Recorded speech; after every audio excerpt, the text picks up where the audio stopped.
Hello everyone. இன்னைக்கு பார்த்தீங்கன்னா, இதுக்கு முன்னாடி நாங்கள் ஒரு பழைய அப்பாச்சி ஒன்று வச்சுருந்தோம். அந்த பழைய அப்பாச்சி வந்து இப்போ புதுசாக வந்து ரீபில்ட் பண்ண போகிறோம். பெயிண்டிங் ஃபுல்லாகவே பண்ண போகிறோம்.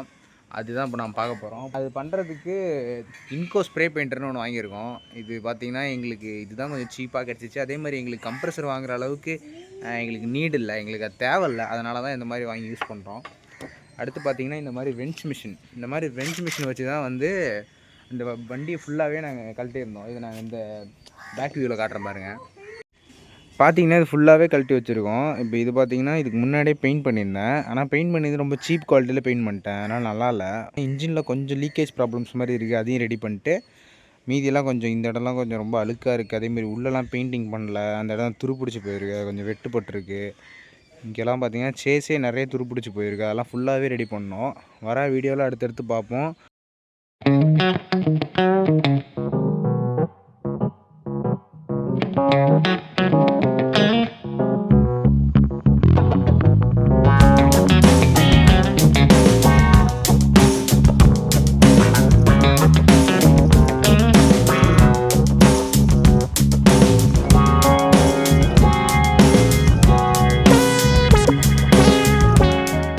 கிரிட்டு பார்த்தீங்கன்னா 150, 180 ரெண்டு நம்ம கிரிட் யூஸ் பண்ணியிருப்போம். அந்த ரெண்டு கிரிட்டையும் யூஸ் பண்ணால் எப்படி இருக்குன்னு பார்த்தீங்கன்னா நல்லா ஷைனிங்காகவே இருக்கும். அதுதான் நம்ம ப்ரேமர் அடிக்கிறதுக்கு முன்னாடி பண்ண வேண்டியது. இந்த ஸ்டெப்ஸே வந்து நீங்கள் கரெக்டாக ஃபாலோ பண்ணால் தான் கரெக்டாக இருக்கும். மற்ற கிரிட்டு எதுவும் யூஸ் பண்ணாதீங்க. அதோட கோர்ஸாக இருக்கிற கிரிட்டு யூஸ் பண்ணிங்க அப்படின்னா ஷைனிங் அவ்வளோ கிடைக்காது. ப்ரேமர் அடிக்கும் போதே கொஞ்சம் நல்ல கிரிட்டாக யூஸ் பண்ணுங்கள். பெயிண்டிங் பண்ணுறதுக்கு என்ன கிரிட் யூஸ் பண்ணணும்னு நான் வர வீடியோ சொல்கிறேன். பார்த்தீங்கன்னா இந்த சாண்ட் பேப்பர் வச்சு இப்படி தேய்க்கும் போது நம்மளுக்கு இந்த மாதிரி தான் கிடைக்கும். இதுக்கு முன்னாடி அடித்த பெயிண்ட்டு ப்ரைமர் எல்லாமே தெரியும். ஆனால் பிரச்சனை இல்லை. நம்ம ஆனால் 150 வச்சு அடிக்கணும். இந்த மாதிரி அடிக்கும்போது இது ஸ்மூத்தாக மேடும் பள்ளம் எதுவும் இல்லாமல் தேய்க்கணும். இந்த மாதிரிலாம் எதுவும் இருக்கக்கூடாது. இந்த மாதிரி பள்ளம் எதுவும் இருக்கக்கூடாது. இந்த மாதிரி தேய்க்கணும். பார்த்திங்கன்னா இப்படி தான் இருக்கும். இதில் வந்து நம்ம இதுக்கு முன்னாடி அடிச்சிருந்த எப்பாக்சி கோட்டிங் தெரியுது. அது ஒன்றும் பிரச்சனை கிடையாது. ஆனால் பார்த்திங்கன்னா தொட்டு பார்த்தா அந்த மேடு பள்ளம், சின்ன சின்ன மேடு பள்ளம் இருக்கக்கூடாது. இந்த இதில் ஒளியில் தெரிஞ்சு பாருங்கள், கொஞ்சம் இது தொட்டாலே நல்லா ஷைனிங்காக இருக்கும். அந்த மாதிரி எல்லாத்தையுமே அழகாக பண்ணி எடுத்துக்கணும். கொஞ்சம் அதிகமான ப்ராசஸ் தான், கொஞ்சம் டஃப்பாக தான் இருக்கும். ஆனால் அந்த டஃப்பான ப்ராசஸையும் கரெக்டாக பண்ணணும். டைம் எடுத்து பண்ணுங்கள். சரி, ஓகே. இப்போ பார்த்தீங்கன்னா நம்ம ஃபஸ்ட்டு ப்ரேமர் கோட் அடிக்க போகிறோம். ப்ரேமர் கோட்டுக்கு நான் 1K ப்ரேமர் எடுத்துருக்கேன். இந்த 1K ப்ரேமருக்கு நம்ம வந்து NC தின்னர் தான் யூஸ் பண்ணோம். NC தின்னர் பார்த்தீங்கன்னா இந்த ஒரு 500 ml ப்ரேமருக்கு நீங்கள் ஒரு 500 ml ஊற்றலாம். NC தின்னர் ஊற்றிட்டு உங்களுக்கு கன்னுக்கு ஏற்ற மாதிரி அடிக்கணும். இப்போ நம்ம வாங்கியிருக்க இன்கோக்கு வந்து பார்த்தீங்கன்னா நல்லா கொஞ்சம் லிக்யூடாக இருந்தால் தான் நல்லா அடிக்கும். கொஞ்சம் ரொம்ப ஹார்டாக இருந்ததுன்னா அவ்வளோ அடிக்காது. கொஞ்சம் எப்படி அடிக்கணும், பொறியாக அடிக்கிற மாதிரி இருக்கும். இது வந்து ப்ரேமர் கோட்டுக்கு மாதிரி தான் அடிக்கணும். அடுத்து வந்து பார்த்தீங்கன்னா பிளாக் கலரில் ஷைனிங் மெட்டாலிக் பிளாக் வாங்கியிருக்கேன். இது கிட்ட இதில் வந்து பார்த்தீங்கன்னா நம்ம மெட்டாலிக் பிளாக்கை வாங்கியிருக்கோம். இது வந்து பார்த்தீங்கன்னா இந்த ஜிகினா தூணு மாதிரி இருக்கும். இதுக்கு பார்த்தீங்கன்னா நாங்கள் பியூ தின்னர் தான் யூஸ் பண்ணோம். இது எவ்வளோ யூஸ் பண்ணோம் அப்படின்னா நம்ம கன்னுக்கு ஏற்ற மாதிரி தான் கலக்கும் போது அந்த கன்று எவ்வளோ அளவுக்கு அடிக்குதோ அந்த அளவுக்கு ஒன்றும் ஓவராக வந்து நம்ம தின்னர் யூஸ் பண்ணிடக்கூடாது. ஓரளவுக்கு இது 500 mlனா இதுவும் கொஞ்சம் 500 ml, கொஞ்சம் கூட ஒரு 100 ml கலந்துக்கலாம். அந்த மாதிரி போடுங்க. அடுத்து பார்த்தீங்கன்னா கிளியரு இந்த மாதிரி நாங்கள் லூஸில் வாங்கிடுவோம். இது வந்து ஆக்டிவேட்டர், இது வந்து கிளியரு. இந்த இவ்வளோ அளவு ஆக்டிவேட்டரை நீங்கள் இவ்வளோ ஊற்றணும். கடையிலே கேட்டு பாருங்கள், இந்த அளவுக்கு பிரித்து தருவாங்க. இந்த ஆக்டிவேட்டர் நீங்கள் இதில் ஊற்றி உங்களுக்கு பத்தலைன்னா உங்களுக்கு அந்த விஸ்காசிட்டி அப்படி பத்தலை அப்படின்னா நீங்கள் வந்து எக்ஸ்ட்ரா தின்னர் ஆட் பண்ணிக்கலாம். ஓகேங்களா? இதுதான் நம்ம ப்ராசஸ் பண்ண.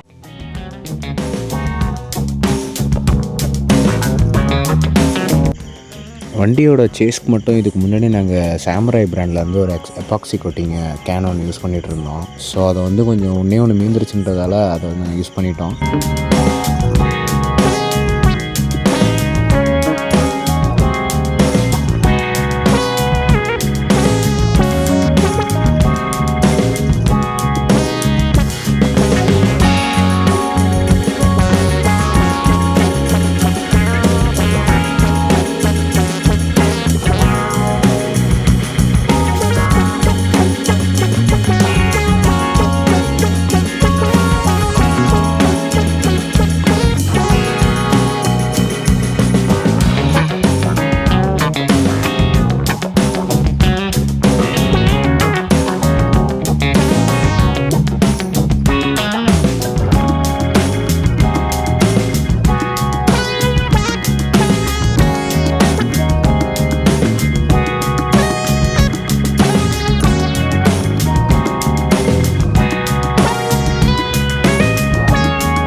சரி ஓகே, இப்போ வந்து நம்ம பார்த்தீங்கன்னா ப்ரேமர் அடித்து முடிச்சிட்டோம். ப்ரேமர் அடித்து முடித்தோடனே அடுத்த ஸ்டெப்பு பெயிண்ட் அடிக்கணும். வந்தீங்கன்னா ஃபஸ்ட்டு 600 800 2 பெட்ஷீட் வாங்கிக்கிறோம்.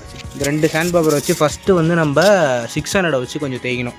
அதுக்கப்புறம் பார்த்தீங்கன்னா 800 வச்சு கொஞ்சம் தேய்க்கிற மாதிரி இருக்கும். இப்போ வந்து 600 வச்சு தேய்ச்சிங்கன்னா 600 வச்சு மைல்டாக தேய்க்கணும். மைல்டாக தேய்ச்சாலே அழகாக அது சாஃப்டாகிடும். அவ்வளோதான், போதும். இதுக்கப்புறமே 800 போடலாம். இங்கே நல்லா பாருங்கள், சாஃப்டாக இருக்கும். தொட்டு பார்க்கவே ரொம்ப ஷைனிங்காக இருக்கும். இந்த இடத்த தொட்டு பார்க்கவும், தேய்க்காத இடத்த தொட்டு பார்க்குறதுக்கும் இந்த தேய்ச்சி தொட்டு பார்க்குறதுக்கும் நல்ல ஒரு ஷைனிங்காக இருக்கும். ஓகேங்களா?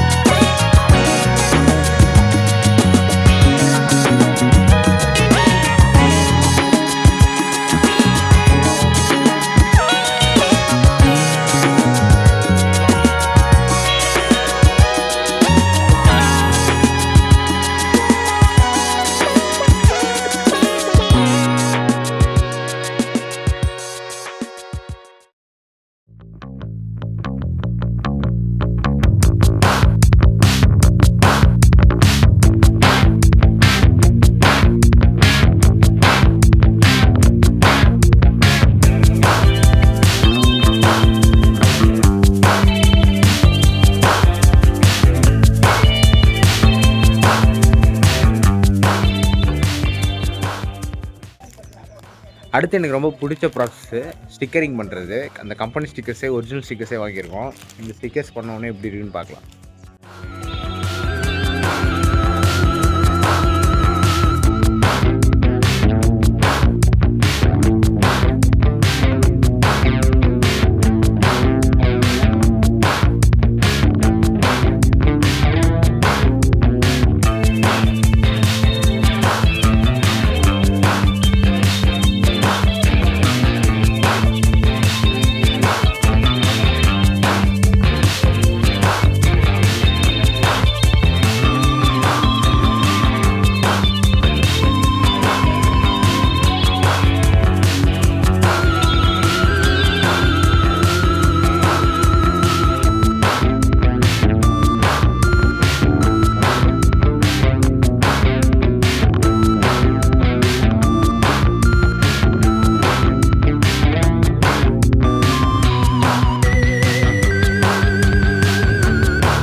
ஓகே, இப்போ வந்து பார்த்திங்கன்னா ஃபைனல் ஸ்டெப்பு கிளியர் அடிக்க போகிறோம். என்ன பண்ணணும் அப்படின்னா, ஸ்டிக்கரிங் பண்ணி முடிச்சிட்டோம் அப்படின்னா அதில் வந்து நம்மளோட அந்த ஃபிங்கர் பிரிண்ட்ஸு, அழுக்கு அது எல்லாமே இருக்கும். அது மேலே கிளியர் அடித்தா அந்த கிளியரில் இருக்கிற அதில் இருக்கிற அழுக்கு அப்படியே அந்த கிளியர்லேயே ஒட்டிகிட்ருக்குன்னு வைங்களேன். அது மேலே இருக்கும், பார்க்குறதுக்கு அசிங்கமாக இருக்கும். ஸோ அதுக்கு வந்து என்ன பண்ண போகிறோம், நம்ம டேங்க்கில் இருக்கிற அழுக்கு அது எல்லாத்தையுமே வந்து ஆஃப்டர் ஸ்டிக்கரிங் அப்புறம் அதை அழகாக ஒரு தண்ணி வச்சு இல்லை துணி வச்சு அழகாக தொடச்சி எடுக்கணும்.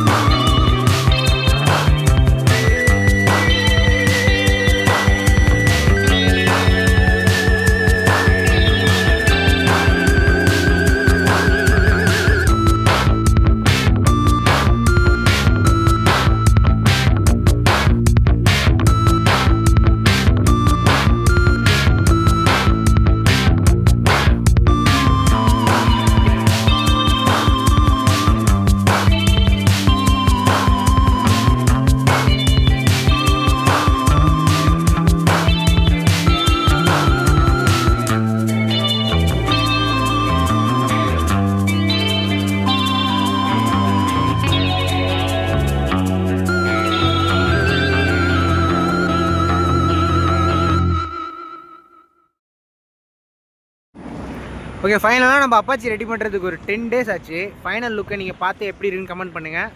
இப்போ பைக் காட்டுறேன்.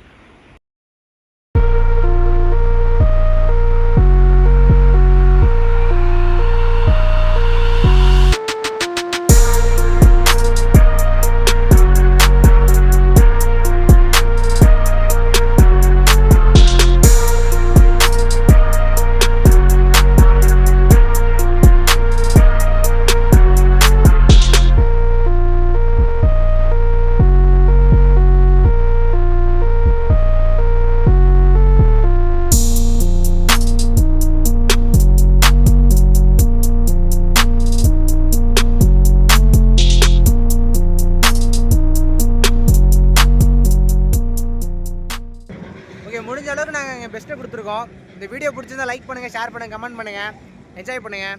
அடுத்தடுத்து வீடியோ வர மாதிரி தான் பார்க்கலாம். பாய்.